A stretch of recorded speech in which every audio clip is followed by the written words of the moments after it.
Robert Plank Show, episode 117. Find your balance, motivation, mission, and get a greater taste of success with Damon Naylor.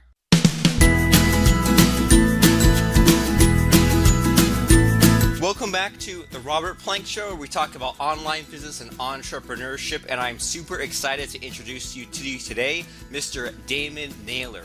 He serves as an author, motivational speaker, talk show host, music producer, songwriter, recording artist, and business owner. Lots of cool stuff. How are things in your neck of the woods, Damon?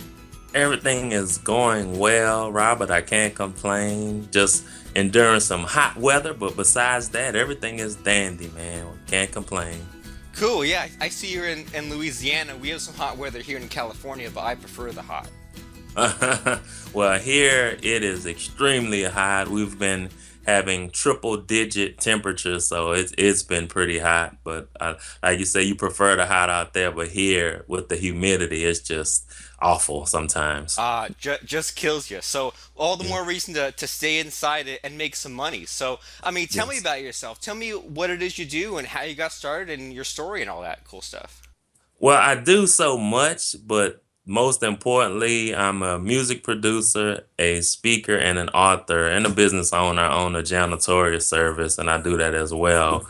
But I've just released an inspirational ebook entitled A Greater Taste of Success, and it's the second edition in my inspirational books. The first one was The Great Taste of Success, and so this is the second edition.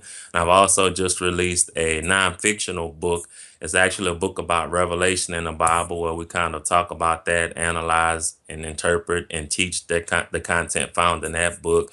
And I'm also a speaker, and so I do just different motivational speeches. I do seminars, I do workshops, ministry opportunities for us talking in religious institutions.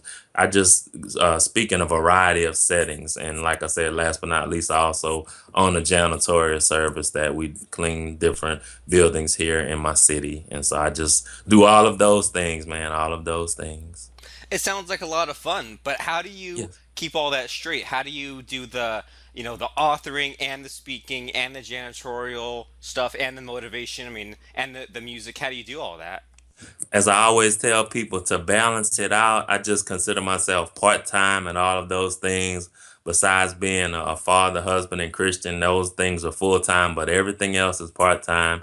And I'm able to juggle my schedule and make the time to do it. I know with the writing and as well with the music, I basically do it as I'm inspired, as inspiration comes, and I'm able to write down a lot of information. I basically keep everything as I do my research and as I'm feeling inspired.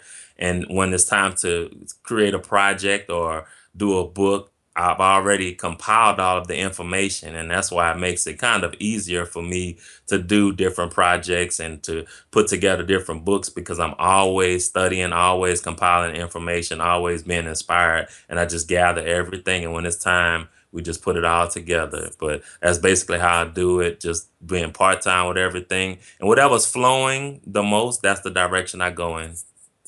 And that's cool. And would you say that just the fact that you have so many things happening at once and you kind of have to go at a super fast pace, otherwise you fall behind. Would you say that helps your creative process a lot? Yes, it does. Yes, it does, because I experience so much on a day-to-day basis. I'm constantly meeting people and connecting with a variety of people, such as yourself, a variety of great people, and I love it. I mean, I just love the fact that it's spontaneous and you never know. It's unpredictable. It goes from day to day. It's just exciting and it's an interesting journey. And as a result, I love it. It's just so flexible, and things, you never know what's going to happen. And I love it. I love it. I like it too, and that's a pretty awesome way of looking at it. Just anything could happen, depending on Yes. what strikes, right? Yes. Yes. Exactly. Cool. So, Exactly. so about your motivation and your mindset stuff and all that. I mean, Yes. a lot of people, talk about those kinds of subjects. What makes you special in that area?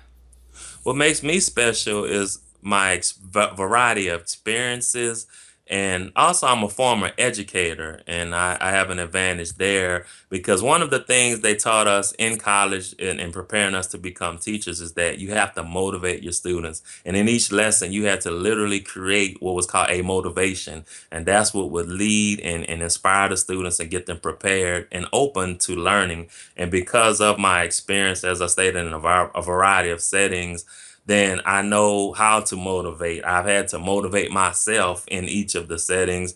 And basically, one advantage I have as well, I started each of the things that I'm doing. I didn't just buy from someone else or walk into something that someone else started.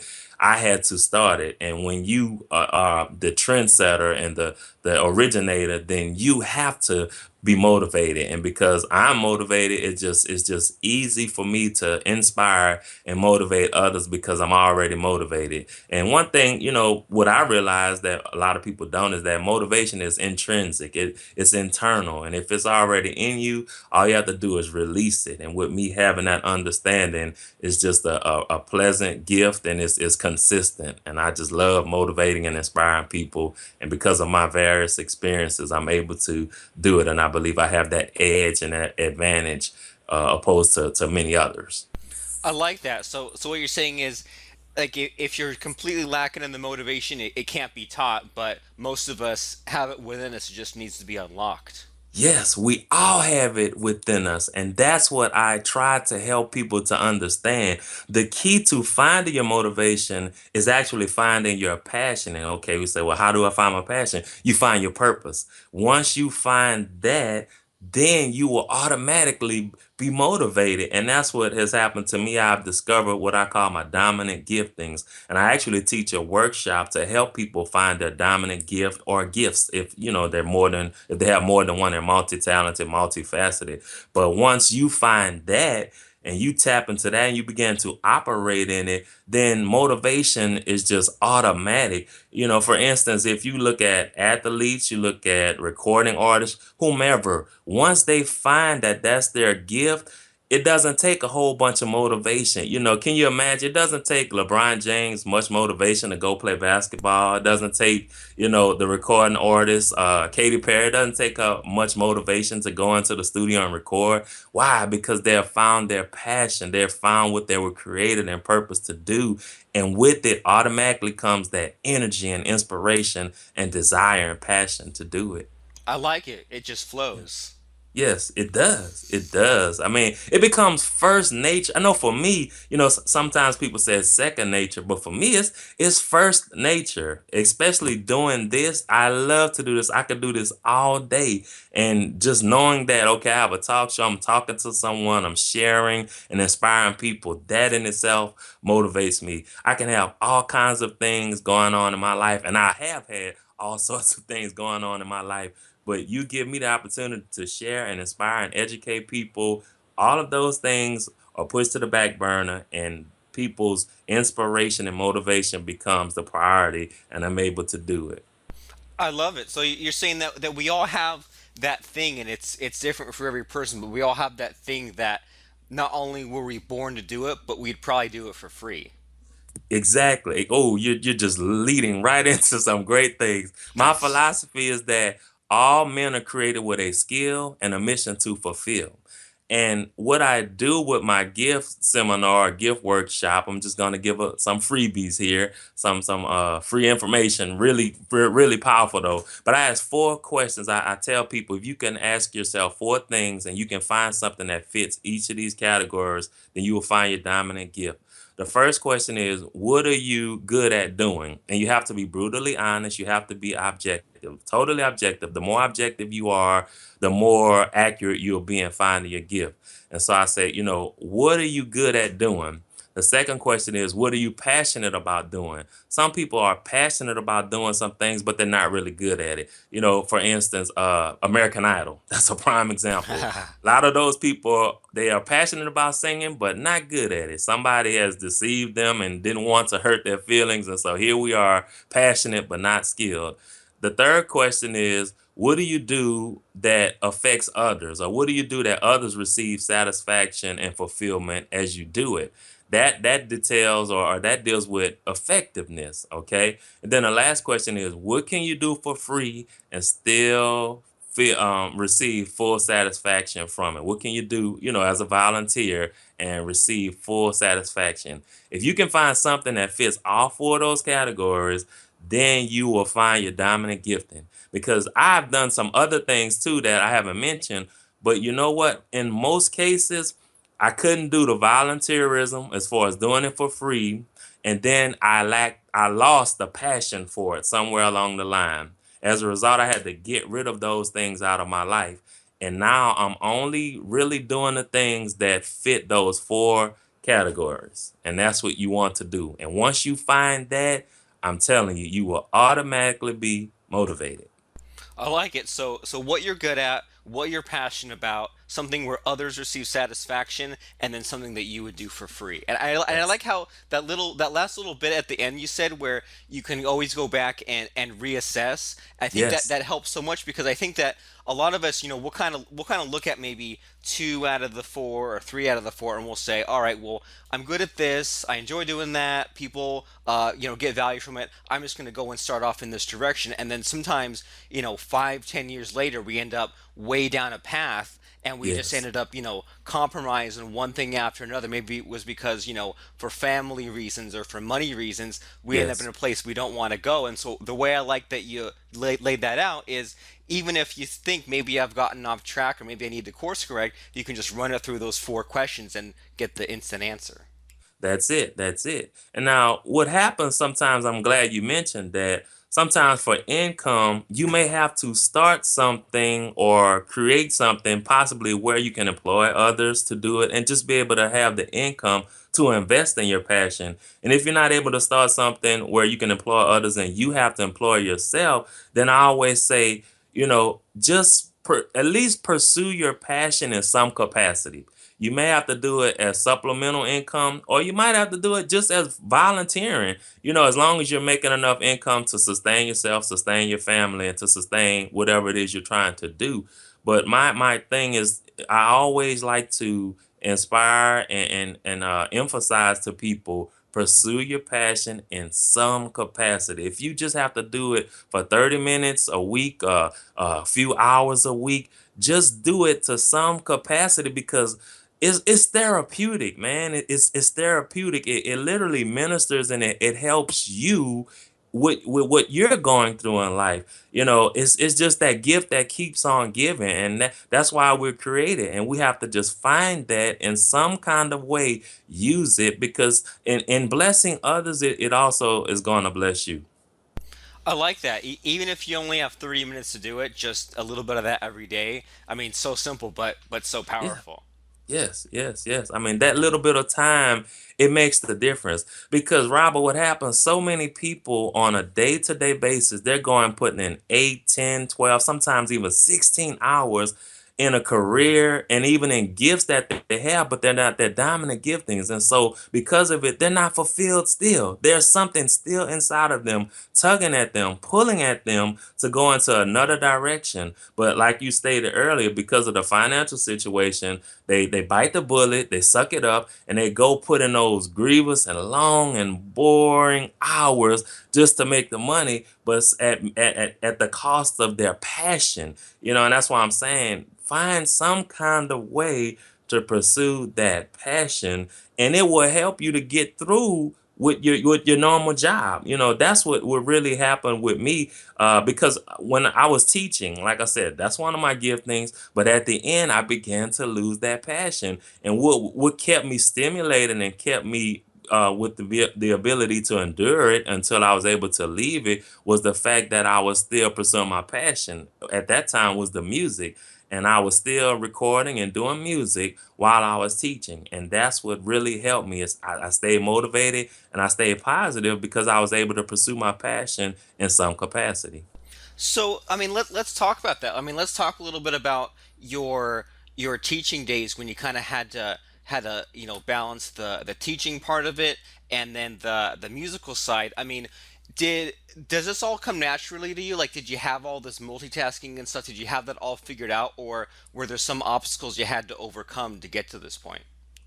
Well, I think the multitasking actually came automatically with me being multifaceted. Some kind of way, God just helped me to figure it out and to be able to prioritize and multitask effectively. But no, it really wasn't a big strain or big stress, as I was saying earlier. As I'm inspired, I just write and I just started to produce the music, and it kind of made me work ahead. And so it's just at those times I would always find some kind of time to devote to the music. And it really wasn't too bad. It wasn't hard. And I even taught year round several times. I only, I did summer school as well as the regular school sessions. And so, but still in all, I made the time to dedicate myself to the music, and I was able to sacrifice. Sometimes it might mean sacrificing of sleep, sometimes it might mean sacrificing of some fun things, and just whatever it takes to pursue that passion in some capacity. I just try to encourage people to do so. But yes, it wasn't really that hard. It wasn't just like a totally contradictory or something where it's going in just another direction and just spread me thin. I was able to do both effectively, and even now with the additional titles, I'm able to do it all effectively. I like that. You made the time to make it happen. And I mean, yeah, I mean, I'm sure you hear that kind of that cheesy stuff all the time about how, everyone only has 24 hours in a Yes. day, or if you need something done, ask a busy person. And I have friends, and it's happened over and over again where they were spread too thin and they couldn't get a Yes. lot done. But as soon as their life got busy, like they had an unexpected child, or Yes. they were Yes. laid off from their job, some big dramatic event kind of forced them into be this person that they always could have been, but because maybe their life was kind of safe, kind of cushy, there were no Yes. real stakes. They didn't have Yes. a reason to excel. And once these things happen, which a lot of people would have looked at as like a bad thing, like, I mean, you say, oh my gosh, I have this new kid, I have all these Yes. expenses, all this time is locked up. But I think that us entrepreneurs, like, we see those all that adversity as kind of fuel to do better. Yes, yes, and that's what actually happens sometimes to push, a person out of that nest, just like the eagle does the eaglets. That's what has to happen. Like you, as you stated, something traumatic, something dramatic that really pushes you. Because to be an entrepreneur, it takes faith, and you have to walk and believe in something that sometimes has not materialized yet, and you have to go in that direction, believing that it's going to happen. And sometimes, as you were saying, because people are stuck in a rut and just that comfort zone, that predictability, knowing, okay, I get paid here, I get paid this much every month or every 2 weeks, however often they're paid, and it's a security. But once that is upset or it's shifted or it's compromised, all of a sudden now you have to make moves. You have to do things that you would normally do. Now you're literally flowing in adrenaline, and adrenaline really gives you superhuman strength. And that's what happens, to some people. But there are others who it doesn't take just all of the pressure and the opposition, and they're able to launch out and do it. I guess people consider it risky, but at the same time, those people have the fate, whereas their back is not up against the wall, but they're just going to step out and do it anyway. Either way it goes, as long as it gets done.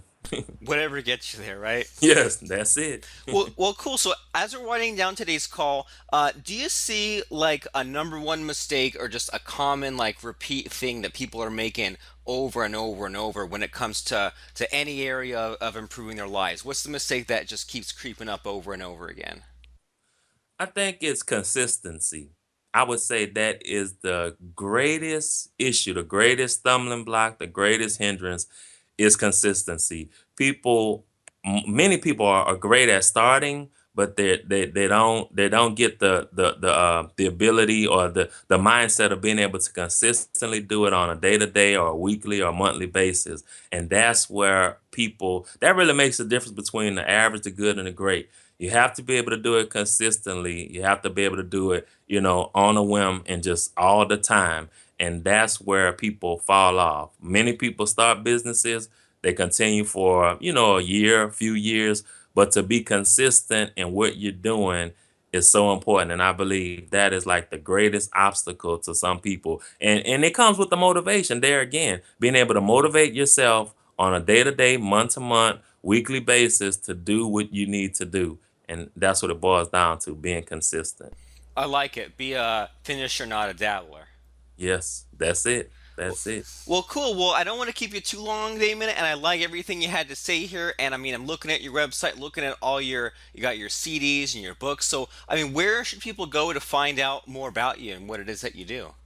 They can go to daril.org. That's my most comprehensive site, and it has all of my information concerning the books, the music, my speaking engagements, the webinars, seminars, everything. It's all there. www.daril.org. Cool, Daril.org. And then could you Yes. restate one more time the name of that new book that just came out of yours? One is the A Greater Taste of Success, and that's available at my website at thereal.org. And then the other one is Revelation Rightly Revealed. That's available on Amazon and Barnes and Nobles and any of your major book sites there. Awesome. Everywhere on the internet. Well, cool. That's it. Well, cool. I really appreciate you having you here. I like your message. I liked all the little knowledge bombs that you dropped. So I'm really glad that you came here. I think everyone should check out Daril.org and get all your books because you're an awesome guy. Thanks so much, Robert. You're an awesome guy, and we appreciate what you're doing, man. Really having a platform to help entrepreneurs and help aspiring entrepreneurs. So keep on keeping on, and we just appreciate the opportunity. Thank you so much. Thank you.